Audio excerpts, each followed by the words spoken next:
FXCOINZ. This is Christopher Lewis taking a look at the euro and the pound. The backdrop at the moment is one of confusion in the Middle East, although it does look like we are leaning more towards peace. There are some comments coming from the Iranian negotiators suggesting that they will demand control of the Strait of Hormuz once things are all said and done, which of course probably won't fly well with the Americans. So there is a little bit of a concern there. Furthermore, you have to look at the bifurcation of the global economy. It seems as if the United States is going to outperform everybody for a while, and that's just a continuation of what we had seen. It's interesting because we are seeing some major markets that have been consolidating for quite some time trying to make a decision here.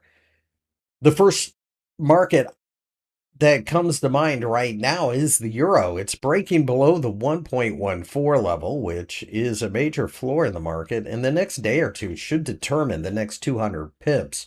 If the market continues to drop from here with the elevated US rates, it does make sense that we go looking to the 1.12 level. Any bounce at this point in time could be a nice short-term opportunity, but there is still a lot of structural problems in the European Union, not the least of which could end up being the flow of energy before it's all said and done.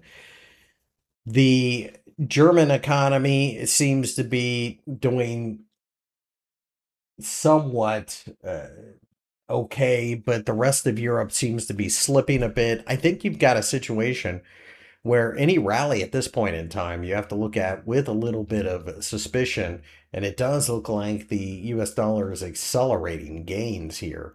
The British pound is faring a bit better, and quite frankly, it should with the interest rate differential between the pound and the euro.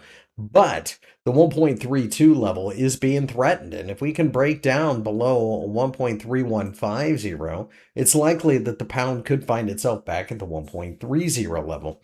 Again, the US dollar is stronger, although out of the three, the pound isn't as weak as the euro, and that's exactly what you're seeing play out here. Short-term rallies almost certainly will see a significant amount of resistance at the 1.33 level, so I think that is a potential short-term buy and then possibly selling opportunity again. I think the US dollar is about to see its next leg higher.